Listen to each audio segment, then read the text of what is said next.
أنفسنا ومن سيئات أعمالنا أشهد أن لا إله إلا الله وأشهد أن محمدا عبده ورسوله سيد الأنبياء والمرسلين وعلى آله وأصحابه ومن تبعهم بإحسان إلى يوم الدين. رب اشرح لي صدري ويسر لي أمري واحلل عقدة من لساني يفقه قولي. سبحانك لا علم لنا إلا ما علمتنا إنك أنت العليم الحكيم ولا حول ولا قوة إلا بالله العلي العظيم. قال المؤلف الشيخ عبد القادر المنديلي rahimahullahu ta'ala wa nafa'ana bi barakati ulumihi fid darain amin. Kitab Jawi muka surat 2 lah kan? Kitab Jawi muka surat 2. Dan selawat dan salam, situ barangkali kan kalau tak silap saya. Dan selawat dan salam adalah keduanya selawat dan salam. Minta Allah turunkan selawat dan salam bagi Nabi yang dibangkitkan kepada sekalian alam. Ustaz, Ustaz dekat ni Ustaz, itu dah lepas, dia dekat apa ni? Amal Ba'du ke? Dekat sekejap ya. Rupa kamu dan tetapi menilik ia kepada segala hati. Ustaz berhenti kat situ tu. Bahawasanya Allah Ta'ala. Oh, bahawasanya. Okey. Yang bersabdalah ya Rasulullah sallallahu alaihi wasallam bahawasanya Allah Subhanahu wa taala tiada menilai ya Allah kepada rupa kamu. Allah tak tilikkan rupa kamu dan tetapi menilai ya Allah kepada segala hati kamu. Yang Allah tilik itu adalah segala hati. Allah tidak tilik kepada rupa, Allah tidak tilik kepada gaya, tapi Allah tilikkan kepada segala hati kita kan. Itu maklumlah hadis ni kan. Dan atas kalian keluarganya, minta Allah turunkan juga rahmat dan salam atas kalian keluarganya, keluarga Nabi Muhammad sallallahu alaihi wasallam. Minta juga Tuan Pengarang bukan hanya minta selawat dan salam turun ke atas baginda Rasulullah sallallahu alaihi wasallam, tapi minta turun ke atas keluarga Nabi Muhammad sallallahu alaihi wasallam. Berkhilaf ulama siapakah dikatakan keluarga Nabi kan? Setengah mengatakan kullu mu'minin taqiyin, tiap-tiap orang yang beriman, lagi pula yang bertakwa. Itu dikatakan keluarga Nabi. Kata saya kullu mu'minin walau asiyan.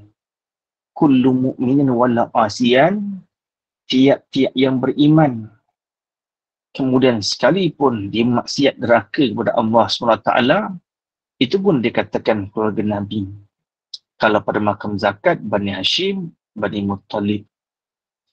Dan sahabatnya, sahabat Nabi Muhammad sallallahu alaihi wasallam, minta juga Allah turunkan rahmat dan salam ke atas sahabat Nabi Muhammad sallallahu alaihi wasallam. Orang yang bertemu dengan baginda Rasulullah sallallahu alaihi wasallam semasa hidup, lagi pula beriman, kemudian tak disyaratkan bertemu itu dengan melihat, dan tidak disyaratkan sahabat itu sudah dewasa. Nak masuk golongan yang Rasulullah pernah tanikkan ketika kecil. Nak masuk sahabat yang Allah takdirkan buta matanya. Ibnu Abdullah, Ibnu Ummi Maktum kan. Lagi pula jumpa di muka bumi. Kan? Kemudian kekal imannya. Itulah dikatakan para sahabat. Berkhilaf ulama pada mengatakan bilangan para sahabat. Sebagian ulama mengatakan jumlah bilangan sahabat kan 124,000. Ada riwayat mengatakan 200,000. Ada riwayat mengatakan 124,000. Kan bilangan para sahabat radhiyallahu anhum. Yang membersihkan mereka itu kan keluarga Nabi, sahabat-sahabat Nabi bersih akan segala hati mereka itu. Yang dimaksudkan dengan hati di sini bukan ibarat anggota yang duduk sebelah kiri kan, yang rupanya seperti jantung pisang, tidak. Yang dimaksudkan hati di sini orang panggil tempat simpan rahsia seperti iman, itu dikatakan hati. Maka para sahabat, para keluarga, kan, mereka bersihkan hati mereka itu daripada sifat kecelaan, sifat yang mazmumah, sifat yang tercela. Mereka dididik langsung terus oleh baginda Rasulullah sallallahu alaihi wasallam. Itu orang panggil hebatnya sahabat, mereka langsung melihat Rasulullah dengan 2 biji mata kepala mereka. Sahabat sifatnya seperti Rasul. Mereka tak boleh tengok depan mata kalau berlaku sifat mungkar. Itu sahabat Nabi kan. Pernah satu ketiga, Sayyidina Muawiyah berdiri di atas mimbar. Berkata Sayyidina Muawiyah sengaja disalahkan kata. Untuk apa? Sayyidina Muawiyah nak melihat ada tak di kalangan jemaah yang hadir di masjid daripada sahabat Nabi Muhammad SAW. Kalau ada sahabat, pasti akan mahu akan tegur. Itu sifat sahabat seperti Nabi. Kalau berlaku kemungkaran depan mata, mereka tak akan pernah diam. Ya? Atau mereka bersihkan hati mereka sifat kecelaan. Setelah bersih sifat kecelaan dan menghiasilah mereka itu, para sahabat keluarga itu, menghiasikan akan hati dengan perangai yang baik dan sifat kepujian. Dibuang dulu sifat yang tercela, baru kita masukkan sifat yang terpuji. Dan kalau tak buang terlebih dahulu sifat yang tercela, kita masuk takkan boleh dan duduk dalam hati. Dan selagi mana tak buang sifat yang keji, sifat terpuji takkan boleh masuk.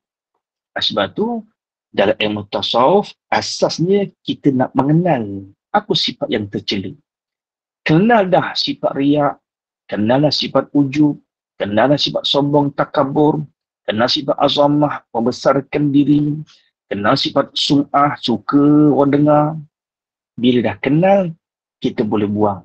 Dan buang sifat ghadab, sifat pemarah, baru kita boleh hiaskan dengan sifat terpuji. Atau kena kenal dulu yang mana sifat yang tercela. Amma ba'du. Adapun kemudian daripada itu, daripada basmalah, hamdalah, selawat dan salam, maka ini sebuah kitab yang kecil dibangsakan dengan jalan tawaduk. Dibangsakan kitab ini kitab yang kecil. Pada permulaan ilmu tasawuf, kan? Orang panggil orang yang permulaan nak berjalan dengan ilmu tasawuf, inilah kitab yang paling layak untuk dibacanya. Hamba yakni Syekh Abdul Qadir Mandeli ni himpunkan akan kitab yang kecil ni kerana peringatan bagi hamba sendiri. Kan? Bukan hanya nak mengingatkan orang lain, yang pertama-tama nak ingatkan diri sendiri. Dan bagi sekalian saudara-saudara yang baru belajar, bagi orang yang baru nak belajar, nak berubah, nak berhijrah, dan hamba namakan akan kitab yang kecil ini, namanya apa? Dengan penawar bagi hati. Apa nama kitab yang kita belajar? Penawar bagi hati.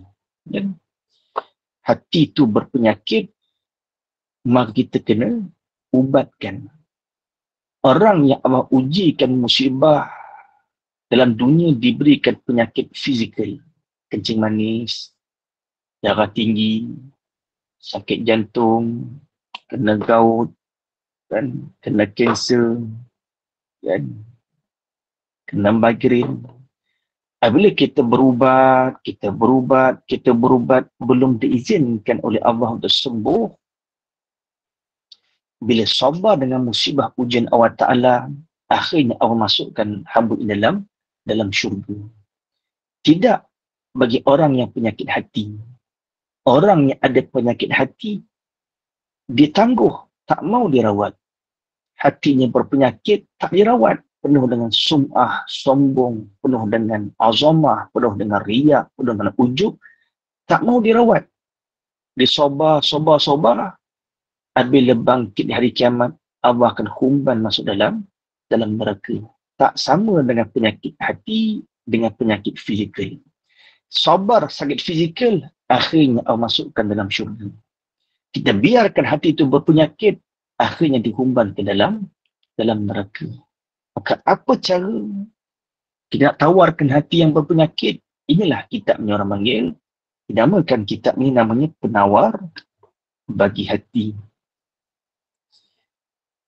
Pada menerangkan barang, pada menerangkan perkara yang wajib dibersihkan daripada barang tersebut. Setelah kita bersihkan dan dihiaskan dengan hati itu, dihiaskan dengan barang tersebut, akan segala hati. Setelah bersih, baru kita hiaskan akan hati. Orang panggil, ibarat kita mandi, barulah kita make up. Tak mandi-mandi, terus make up, terpanggil hakikat tetap kotornya. Dan hamba sebutkan di dalamnya, dalam kitab penawar bagi hati ini, akan satu pendahuluan, satu muqaddimah. Dan 3 kitab, 3 perhimpunan. Ada satu muqaddimah, ada 3 perhimpunan. Dan akan Allah Ta'ala jual. Dan hanya kepada Allah sahaja, hamba pohonkan bahawa memberi manfaatlah ia Allah dengan ini kitab bagi hamba sendiri. Mudah-mudahan kitab ini bermanfaat Tuan Pengarang Syekh Abdul Qadir Al-Mandili, dan bagi demikian pembacanya, orang yang bacakan kitabnya. Kan Syekh Abdul Qadir Al-Mandili ni di Malaysia, dia anak murid Pak Chuhim Gajah Mati. Dia naik Mekah, dia mengaji dengan abang Pak Chuhim, orang panggil Padai, Tuan Pengarang kitab Baqarah. Dan baru menjadikan Allah akan kitab ini ikhlas semata-mata. Minta akan mudah-mudahan Allah jadikan Tuan Pengarang kitab ni orang yang ikhlas semata-mata menuntut keredaan Allah SWT. Tidak lain dan semata-mata nak ikhlas. Orang yang nak carikan nama, orang yang beramal nak carikan pujian, dan orang yang beramal nak carikan kemasyhuran, man kana yuridul ajilah ajjanalahu. Allah mengatakan siapa yang nakkan hamba dunia, ajjanalahu, kami akan segerakan. Allah bagi. Allah akan berikan kita, kalau kita nak beramal, kita nak segera balasannya. Nakkan semata-mata habuan dunia, ajjanalahu, kami berikan firman Allah. Tetapi apa yang berlaku nanti di hari kiamat, kan, jahannam yaslaha, kan, Allah sediakan tempatnya dalam api neraka jahannam, mazmuman, dicelakan, madhuran, dilaknatkan. Kalau kita beramal, kita himpunkan dunia akhirat, termasuk orang ikhlas. Kalau kita beramal semata-mata dunia, tidak ada akhirat, itulah dikatakan orang yang tidak ikhlas. Kan, sekurang-kurang kita himpunkan dunia dan juga akhirat. Jangan semata-mata dunia, tak termasuk golongan orang yang ikhlas. Kerana bahawasanya ia Allah SWT sangat kuasa atas tiap-tiap satu, innahu ala kulli syai'in qadir, kan, yang menghimpunkan tuan pengarang ni namanya Abdul Qadir bin Abdul Muttalib Al-Indonesia kan. Al-Mandili. Orang Mandili ni cakap dia lebih kurang cakap bahasa kita lah. Sama logat Melayu dia kan. Khuaidamu talabatil ilmi. Dan Khuaidamu talabatil ilmi syarifi bil harbil makki. Dinisbahkan dia ni orang panggil khodam. Dan dia orang yang berkhidmat khodam, penuntut ilmu yang mulia di tanah haram Mekah. Kan? Makkatul Mukarramah pada tanggal 7 bulan Rejab tahun 1378 Hijriah. Atau orang panggil usia kitab penawar bagi hati ini. Masuk kepada pendahuluan dan mukaddimah ni kan. Kata tuan pengarang, satu mukaddimah, 3 kitab perhimpunan. Termasuk yang awal, mukaddimah yang pertama, pendahuluan. Yang pertama, ketahuilah olehmu, wahai orang yang salik, orang yang nak berjalan kepada jalan ibadah, bahawa ilmu tasawuf itu pengetahuan, yakni satu ilmu daripada bagai ilmu syariat. Itu dikatakan ilmu tasawuf itu satu pengetahuan yang diketahui akan ilmu ni akan segala kelakuan hati. Kitab ni nak bicarakan akan segala kelakuan hati. Qalbun. Bila sebut qalbun, dia berbolak-balik. Sekejap dia berubah, sekejap dia elok. Itu hati. Nak mengetahuikan kelakuan hati, rasa di hati itu menurut syarak. Bagaimana menurut syarak? Kan bila timbul sifat di hati, itulah bagaimana kelakuannya. Sama ada kelakuan yang dipuji, seperti merendah diri, ibarat kata tawaduk, dan sabar, kan? Atau kelakuan yang dicela, seperti dengki dan membesarkan diri. Itulah orang panggil kitab ni bicara tentang ilmu tasawuf. Kan? Ilmu tasawuf, kita nak bertakwa kepada Allah SWT ketika duduk keseorangan atau berduduk secara berjamaah. Kan? Bagaimana caranya? Nak kenalkan kelakuan hati. Setengah daripada jalan takwa itu nak mengenalkan akan kelakuan hati. Lagi pula ilmu tasawuf ini dia jalan dengan sunnah. Adakah dia terasing zaman Nabi? Tak ada, tidak. Ia mengikut sunnah bagi Rasulullah sallallahu alaihi wasallam. Umirtu an uqatilan nas, kata Rasulullah SAW, kan buistu liutammima makarimal akhlak. Aku diutuskan untuk menyempurnakan akhlak. Itu satu tasawuf. Kan? Diutuskan bagi Rasulullah SAW itu bukan saja nak menyampaikan syariat, tapi nak menyempurnakan akhlak. Kan akhlak itu datang dari hati. Kan? Ibunya di hati, kita tunjukkan dengan lafaz anggota. Yang kedua, dalam pendahuluan yang kedua, dan adapun faedahnya, faedah ilmu tasawuf ni, maka menyampaikan ia faedah ilmu tasawuf kepada mengkosongkan hati daripada yang lain, daripada Allah. Kita nak kosongkan hati, nak buangkan segala aghyar. Dalam tasawuf ada satu istilah namanya aghyar. Aghyar ini benda yang membimbangkan hati selain daripada Allah. Itu aghyar. Nak kosongkan hati daripada aghyar yang lain daripada Allah. Setelah kosong, nak dihiasnya hati itu dengan memandang kepada Tuhan sekalian alam. Itu faedah dikatakan tasawuf. At-tasawuf kulhu akhlaqun. Sebahagian ahli sufi mengatakan at-tasawuf kulhu akhlaqun. Bermula tasawuf itu semuanya akhlak. Bila kita kata bicarakan tentang tasawuf, tak apa tidak, tasawuf itulah satu bicaraan, satu perbahasan tentang kullu akhlaqun. Semua tentang akhlak. Dan siapa yang menambahkan akhlak, dia telah menambahkan tasawuf. Macam mana kita nak bertasawuf? Kita elok akhlak, bermakna kita orang yang sudah mengamalkan tasawuf.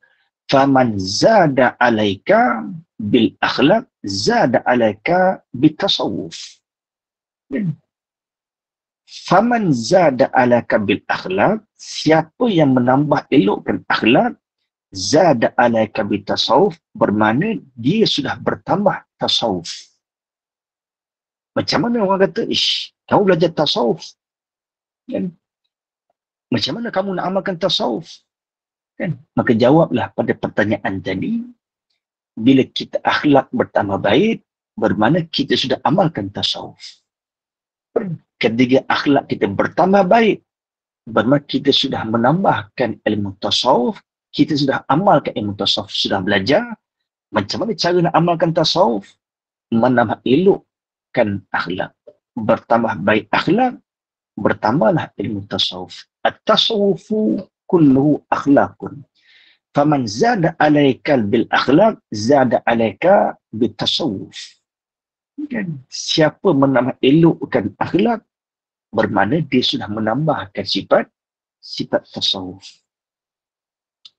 Yang ketiga kata Tuan Pengarang, dan ada pun hantarannya, orang panggil maudhu'. Yang Arab panggil maudhu'. Dan ada pun hantaran ilmu tasawuf ini, tempat kita nak bicarakan di mana? Maka iaitu hantaran ilmu tasawuf, hati manusia. Hati manusia daripada pihak kelakuan yang datang kepadanya, kepada hati manusia. Kita nak bicarakan tasawuf ini yang paling tunjangnya, nak bicarakan tentang soal hati. Bila baik hatinya, maka baiklah anggotanya. Atau orang panggil hantaran kita nak bicarakan dalam tasawuf ini, bicarakan tentang hati. Itu orang panggil, yang dimaksudkan dengan tasawuf itu nak memperbaikikan hati. Apa maksud tasawuf? Setengah daripada maksud tasawuf nak memperbaikikan akan hati. At-tasawuf ilmun qusida bihi salahul qulub. Kata ahli sufi, yang dimaksudkan dengan bicara tentang hati itu, at-tasawufu ilmun qusida bihi salahul akhlaq. Tasawuf itu adalah ilmu yang dimaksudkan dengan nak memperbaikikan hati. Belajar tasawuf bertahun-tahun, tapi hati tak berubah, bermakna tasawuf tidak masuk ke dalam hati. Bila orang tu bertasawuf, hatinya bertambah baik. At-tasawufu ilmun qusida bihi salahul qulub, kata ahli sufi. Itu tempat kita nak bicarakan ilmu tasawuf, bicarakan hati untuk apa? Nak baikikan hati itu kan. Bila hati itu dah dibaiki, wa ifraduha lillahi ta'ala amma siwa. Ketika hati itu sudah bersih, wa ifraduha lillahi amma siwahu. Setelah hati itu sudah jadi baik, setelah hati itu sudah orang panggil diperbaiki, kita kosongkan hati itu. Semuanya kita kosongkan, melainkan hanya Allah. Yang ada itu hanya Allah semata-mata. Tidak masukkan semua, melainkan hanya Allah semata-mata. Itulah hantaran ilmu tasawuf. Yang keempat, kata Tuan Pengarang, adapun hukumnya, hukum belajar ilmu tasawuf, maka fardu ain, suatu kewajipan bagi orang yang mukallaf. Ketika cukup syarat, wajib, orang panggil fardu ain, tertentu ke atas tiap-tiap yang mukallaf yang cukup syaratnya. Apa syarat mukallaf? Atas tiap-tiap yang berakal. Dia sudah sampai umur, lagi pula ada akal. Lagi sampai umur, dan laki-laki 15 tahun, perempuan 9 tahun. Itulah hukum belajar tasawuf, fardu ain. 3 ilmu fardu ain, tauhid, fiqh, tasawuf. Dan yang kelima, dan adapun tempat ambilnya. Di mana asal usul ilmu tasawuf dan adapun tempat ambilnya ilmu tasawuf ini, maka daripada Quran yang mulia dan amal daripada kalamullah dan hadis Nabi Muhammad sallallahu alaihi wasallam. Dan orang panggil diambilkan daripada Quran, diambilkan daripada hadis Nabi Muhammad sallallahu alaihi wasallam. At-tasawuf ilmu tu'rafu bihi ahwalut tazkiyah. Tasawuf itu merupakan ilmu kita tahu cara-cara nak bersihkan jiwa. Bila tahu cara nak bersihkan jiwa, kita sudah memahami ilmu tasawuf. Belajar tasawuf tapi belum direti bagaimana cara nak bersihkan jiwa. Kan? Maka dia belum mengenali apa itu tasawuf. Kan? Semuanya daripada Al-Quran, semuanya daripada hadis Nabi Muhammad sallallahu alaihi wasallam. Yang keenam, dan adapun namanya, nama ilmu yang kita belajar ni, namanya ilmu tasawuf. Nama ilmu yang kita belajar ni, namanya ilmu tasawuf namanya. Ilmu itu dipanggilkan dengan nama ilmu tasawuf. Ya? Bermacam-macam perbahasan alim ulama. Kenapa dinamakan ilmu itu ilmu tasawuf? Sebagian ulama mengatakan diambilkan perkataan suf. Suf tu bulu. Ahli sufi dulu, seorang alim ulama, seorang yang digelarkan ulama, seorang yang digelarkan syekh, mereka akan pakaikan jubah yang terbuat daripada bulu suf. Suf tu bulu seperti kambing. Dan bulu-bulu kerinting atau orang Arab panggil suf. Dari situlah timbul istilah ilmu tasawuf. Kata setengah diambilkan daripada kebersihan hati. Atau dikatakan ilmu tasawuf. Kan? Dan ketahuilah olehmu, wahai orang yang salik, bahawa maksud di dalam ilmu tasawuf itu membersihkan segala anggota yang zuhir. Peringkat permulaan kita belajar ilmu tasawuf, hendaklah kita bersihkan anggota zuhir terlebih dahulu. Jangan kita lompat makam. 3 makam. Dan dalam banyak-banyak makam, kita simpulkan dalam tasawuf ada 3 makam. Yang pertama, orang panggil makam syariat. Yang kedua, namanya makam tariqat. Yang ketiga, namanya makam hakikat. Apabila seorang itu sudah hijrah, apabila seorang itu nak mendalami, nak masuk jalan ibadah, dia bukan terus bersihkan hati. Tidak demikian. Tertipu daya. Bukan terus bersih hati. Oh, saya ni orang tasawuf. Saya mesti belajar bersih hati. Tidak. Permulaan orang yang berjalan tasawuf, dia mesti bersihkan anggota zuhir terlebih dahulu. Mata, telinga, tangan, lidah, hidung, kemaluan, perut, kaki. Itu orang panggil anggota yang zuhir. Bersihkan dulu anggota zuhir. Sucikan dulu anggota zuhir, baru kita masuk makam ilmu yang kedua, tariqat. Baru bersih hati. Selagi zuhir tak bersih, sukar jalanan untuk kita bersihkan hati. Kan?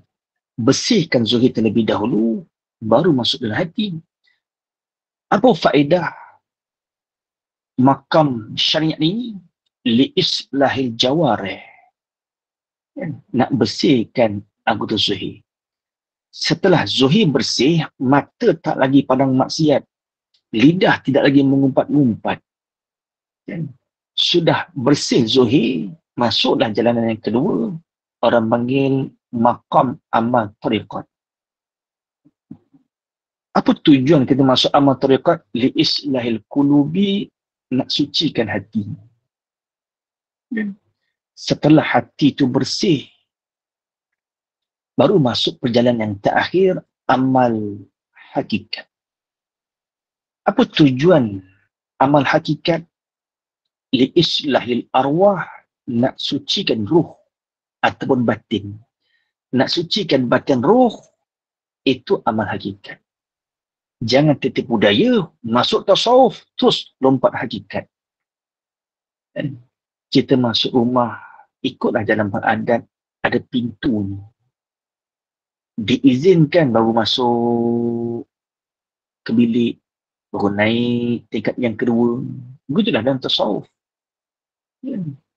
Jangan bicarakan hakikat, tetapi zuhir masih jatuh maksiat. Takkan pernah sampai. Itu tertipu daya namanya. Itulah kata Tuan Pengarang, ketahuilah olehmu, wahai orang yang salik, bahawa maksud daripada ilmu tasawuf itu, apa maksudnya? Nak bersihkan segala anggota yang zuhir. Mana dia anggota zuhir? Daripada segala perbuatan yang keji. Antara sifat yang terpuji, sifat yang dicela, kenal dulu sifat yang tercela. Supaya adalah ia menyampaikan kepada membersihkan hati daripada segala sifat kecelaan. Bila dah kenal, baru kita boleh buang. Tak kenal apa tu sombong, macam mana nak buang sombong? Tak kenal apa arti dendam, dan tak kenal apa itu hasad, macam mana kita nak buang? Kenal dulu penyakit-penyakit hati ini. Dan dikenaki dengan segala anggota zuhir itu 7 anggota. Anggota zuhir yang terlebih dahulu kita nak bersihkan ada 7. Mana 7 itu? Pertama, mata. Dalam 7 anggota, yang pertama-tama sebutkan mata. Sebab yang paling kerap jatuh, itulah mata. Paling senang jatuh, itulah mata. Dan kedua, telinga. Dan ketiga, lidah. Dan keempat, perut. Dan kelima, faraj. Dan keenam, 2 tangan. Dan ketujuh, 2 kaki. Itu dikatakan 7 anggota yang zuhir. Rajanya hati. Kan? Kita dakwah dulu pada 7 anggota, baru masuk dalam hati, itulah raja. Nak jumpa raja terus tak boleh. Kan? Nak jumpa terus sultan, mana mungkin. Siapa kita? Kan? Kita kenal dulu anggota-anggota zuhir. Dah kenal anggota zuhir, dah bersih, baru ada jalan, akan dibukakan pintu. Macam mana kita nak mengenalkan akan hati? Kalau 7 zuhir anggota pun tidak dikenal, takkan jumpa pintu untuk kita tahu cara kelakuan hati. Sebab tu dalam tasawuf, kita kenal dulu, kita bersihkan dulu 7 anggota ni. Dan hendaklah engkau, hei orang yang salik, engkau ingat dalam hati engkau akan bahawasanya Allah Ta'ala telah memberi nikmatlah ia Allah akan dikau dengan beberapa nikmat yang besar-besar. Mana nikmat yang besar-besar? Dan iaitu segala anggota engkau. Dan 7 anggota ni cukup besar nikmatnya. Yang wajib atas engkau peliharakan anggota 7 ini dan mensyukurkannya akan 7 anggota. Wajib kita pelihara. Macam mana cara nak pelihara? Syukurkan. Macam mana cara syukur? Gunakan kena pertempatnya. Dan itu cara kita bersyukur nikmat 7 anggota yang Allah kurniakan. Maka jika tiada memelihara engkau akan 7 anggota ini, nescaya selagi jadi saksi semuanya anggota tersebut, jadi saksi atas engkau syuhada ulillah. Dan bila pada hari kiamat, nanti di hari kiamat, semua anggota yang Allah berikan sebagai nikmat tidak diambilkan manfaat nikmat, malah menjadi bala, akan naik saksi di hari kiamat. Bagaimana firman Allah SWT, al-yawma nakhtimu ala afwahihim wa tukallimuna aydihim wa tashhadu arjuluhum bima kanu yaksibun.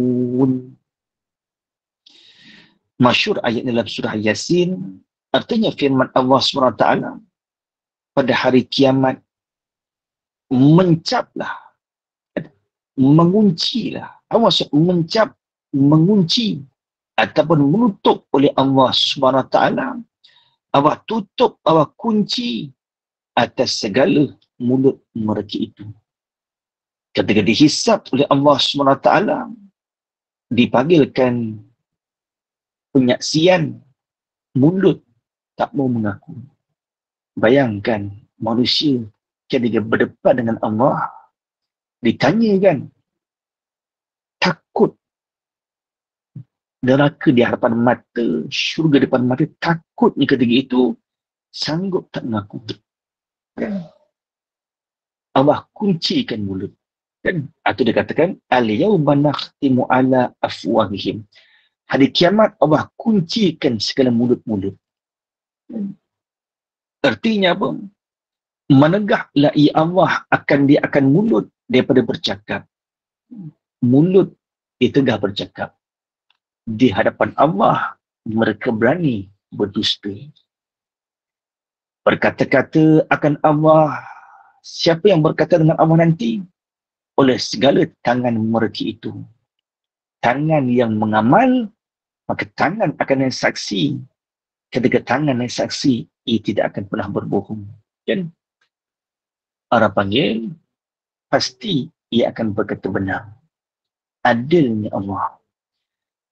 Dan mensaksikan oleh segala kaki mereka itu, di mana kita langkah, kaki akan yang saksi. Tangan yang mencapai akan yang saksi dengan barang yang ada mereka itu mengusahakan dia akan barang, ni amal lah. Dengan barang yang ni amal, yang ada mereka itu makhluk hamba Allah mengusahakan dia akan barang itu amal, di mana? Dalam dunia.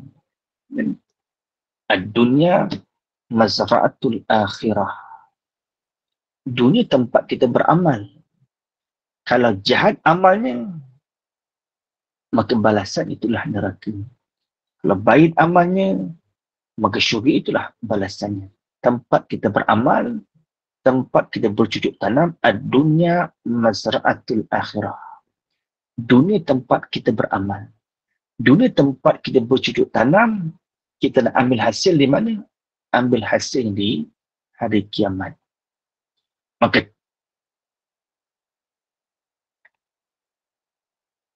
kita tu maka tiap-tiap tu kan. Maka tiap-tiap anggota bertutur, tiap-tiap anggota bertutur dengan kejahatan yang keluar daripadanya tiap-tiap anggota. Setiap anggota akan bertutur, akan berkata-kata. Dan firman-Nya Allah SWT, وَمَا كُنْتُمْ تَسْتَتِرُونَ وَمَا كُنْتُمْ تَسْتَتِرُونَ أَنْ يَشْهَدَ عَلَيْكُمْ سَمْعُكُمْ وَلَا أَبْصَارُكُمْ وَلَا جُلُودُكُمْ. Artinya firman Allah SWT, dan tiada ada kamu dahulu dalam dunia bersembunyi pada ketika mengerjakan kejahatan daripada mensaksi ke atas kamu oleh segala telinga kamu. Kita nak sembunyi tak dapat. Tak boleh dipisahkan mata dengan anggota. Tak boleh kita pisahkan telinga dengan mata. Dan segala mata kamu, dan segala kulit kamu. Kita nak buat jahat, kita pisahkan. Kulit berumah, tak mungkin. Kita beramal, anggota tetap ada pada tubuh. Dan tidak dapat bersembunyi daripada sekalian saksi yang tersebut. Melainkan dengan meninggalkan segala kejahatan itu sama sekali. Tak nak saksi kejahatan, jangan pernah kita melakukan kejahatan maksiat. Dah nama makhluk tak lepas daripada lalai dan silap. Al-nisyan dan al-insan, manusia itu tak lepas daripada al-khata' wa nisyan, tersilap dan terlupa. Itulah faedah kita bertaubat. Dan itu faedah adanya taubat. Inna Allah yuhibbu, sesungguhnya Allah SWT itu kasihlah ia. Kan? Kasih bersama tawabin, orang yang suka bertaubat. Dan lagi pula yuhibbu mutatahhirin, orang yang suci hatinya. Itu kasih-kasih manusia. Jatuh dosa, jangan pernah berputus asa. La taqnatu min rahmatillah. Jangan kamu berputus asa daripada rahmat Allah SWT. Taubat. Taubat, pintu taubat tidak pernah tertutup. Melainkan mati hari kiamat. Kerana bahawasanya tiada bercerai semuanya daripada manusia pada tiap-tiap masa dan tiap-tiap tempat, selagi menyebut hamba akan 7 fasal bagi segala anggota yang 7 tersebut. Lagi akan datang, ia akan bicarakan setiap satu daripada 7 anggota supaya kenal apa nikmat, adakah anugerah Allah itu menjadi nikmat atau mengheret kita kepada bala siksaan di hari kiamat akan datang. Atau dia kata akan datang, dia akan bicarakan 7 anggota akan datang. Kemudian kitab yang pertama ada menyatakan segala anggota yang 7. Ada padanya 7 fasal, 7 anggota, 7 fasal. Satu anggota dibicarakan satu fasal, satu penceraian. Ya. Kalau ada soalan, saya berhenti dulu. Kalau tak ada soalan, saya teruskan. Kalau ada soalan. Ada soalan, tuan-puan? Kalau tak ada, Ustaz teruskan ya. Kalau tak ada, saya teruskan ya. Teruskan, Ustaz, insyaAllah. Fasal, yakni penceraian yang pertama pada menyatakan mata. Ketahuilah olehmu, wahai orang yang salik, bahawasa mata engkau itu menjadikan akan mata itu oleh Allah Ta'ala bagi engkau. Yakni manfaat bagi engkau. Asal Allah anugerahkan mata itu untuk kita ambilkan manfaat. Itu pada asal. Kerana beberapa faedah yang bangsa akhirat dan bangsa dunia. Dengan nikmat mata, boleh diambilkan faedah yang bangsa akhirat, boleh diambilkan faedah yang bangsa dunia. Kita melihat Al-Quran, itu faedah yang bangsa akhirat. Melihat kitab-kitab syara, itu faedah yang bangsa akhirat. Dan ada manfaat yang bangsa dunia. Kita melihat orang panggil semata-mata keindahan alam, itu faedah yang bangsa dunia. Kita bercuti tempat yang indah-indah, kita melihat semata-mata, itu dikatakan faedah yang bangsa dunia. Tapi kalau kita silarkan dunia kepada akhirat, itu naik martabat yang lain.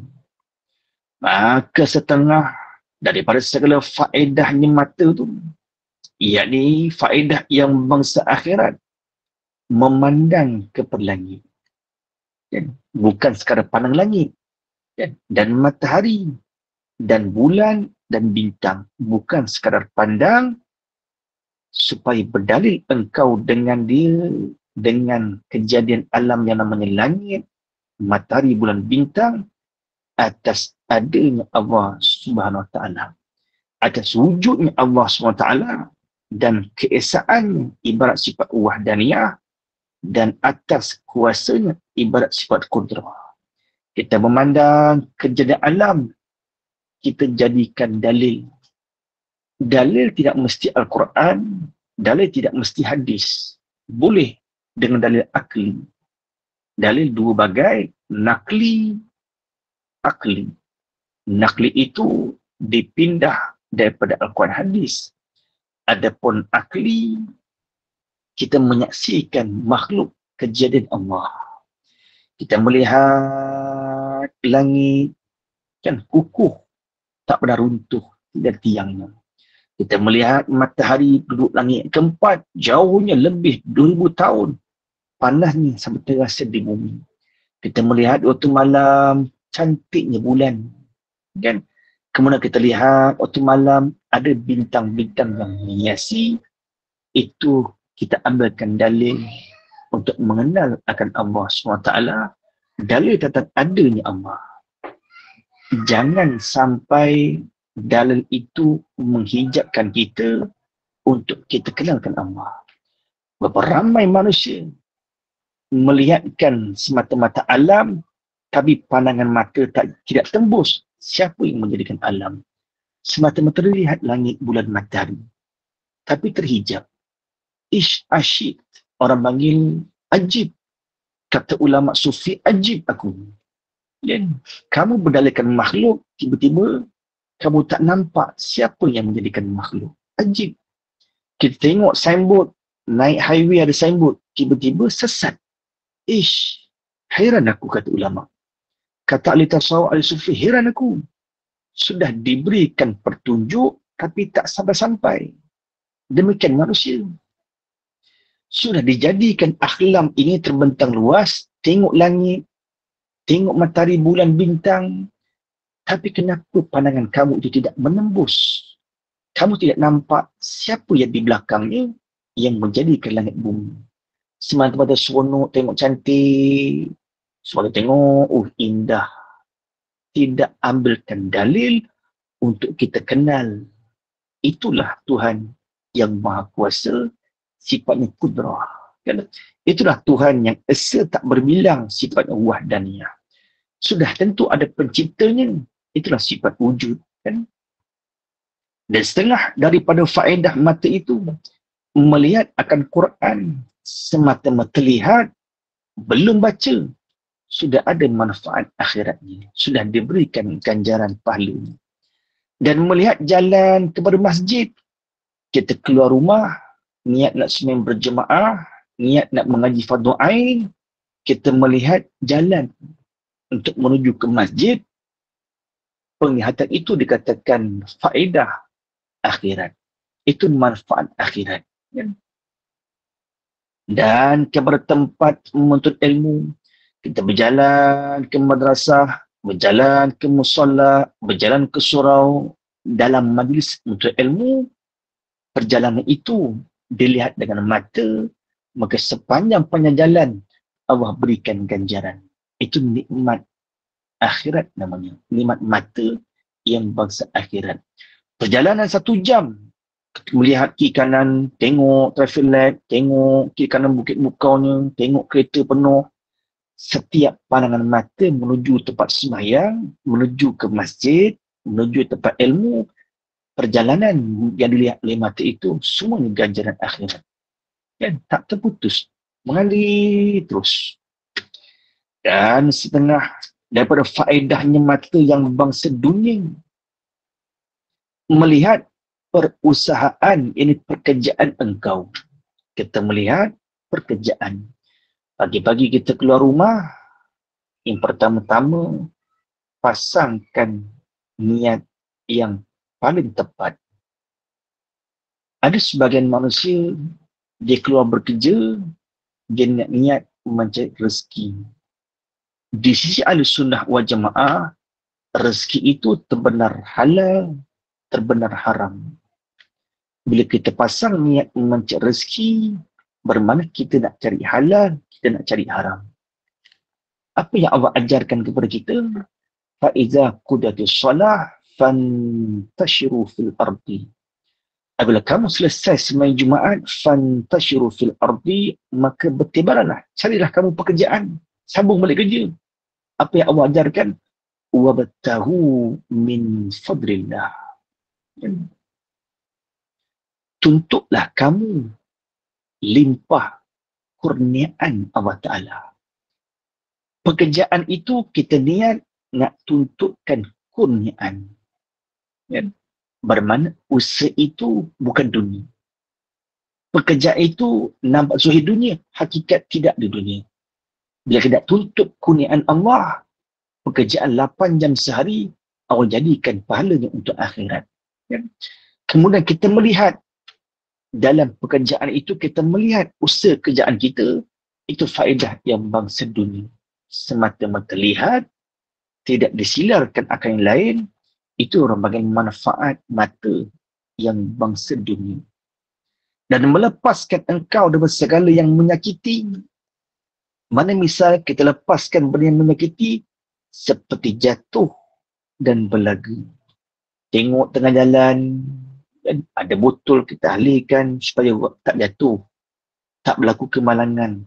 Itu manfaat mata yang bangsa dunia.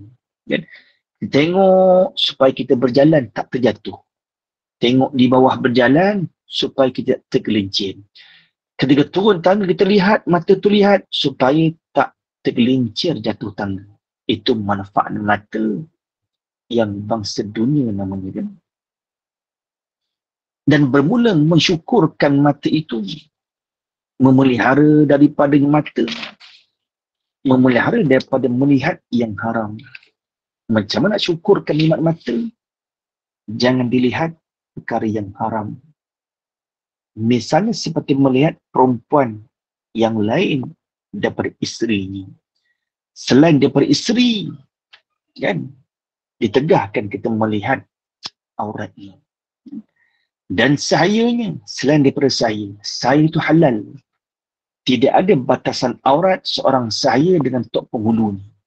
Tidak ada batasan aurat seorang isteri dengan suaminya. Dan mahramnya. Dan mahram ada batasannya. Dan kita laki-laki, ada adik-adik perempuan, wajib ditutup seorang perempuan itu daripada pusat sampai lutut. Atau orang panggil mahram namanya, kan. Dan seperti melihat akan yang muda belia. Dan seperti melihat akan aurat laki-laki.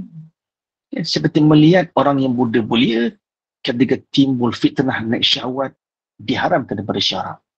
Walaupun sama laki-laki. Kita laki-laki nak pandang pada orang laki-laki. Tapi dia muda belia. Wajahnya, kan, tengok, berasa nafsu. Ditegahkan pada syarak untuk kita melihatkan wajah muda belia. Jika kita tidak timbul fitnah, itu tidak mengapa. Dan seperti melihat aurat laki-laki, ya. Aurat laki-laki ini ada beberapa bahagian. Di akhir zaman, kita melihat ramai laki-laki keluar di rumah pakai seluar pendek. Sangkaan dia aurat pusat sampai lutut. Jangan terlupa, batasan aurat sampai ke lutut itu aurat dalam sembahyang. Bukan aurat di luar sembahyang. Aurat laki-laki ketika bersama dengan ajnabi, ketika di luar bercampur dengan perempuan, auratnya seluruh tubuh badan, melainkan kepala, melainkan kaki. Ya. Tak, laki-laki tak adalah pakai tudung atau kepala terbuka. Ya. Kaki tak pakai soket, tak mengapa. Ya. Yang dikatakan aurat pusat sampai lutut itu aurat dalam sembahyang. Terbawa-bawa kaedah itu di luar sembahyang. Kata laki-laki kan, aurat laki-laki pusat sampai lutut. Jangan tersilap. Itu aurat dalam sembahyang. Aurat di luar sembahyang, seluruh tubuh melainkan kepala dan kaki. Kan? Qaul mu'tamad, sebagian ulama mengatakan tangan juga laki-laki wajib tutup, kena pakai lengan panjang. Mujuk ulama berkhilaf. Kan?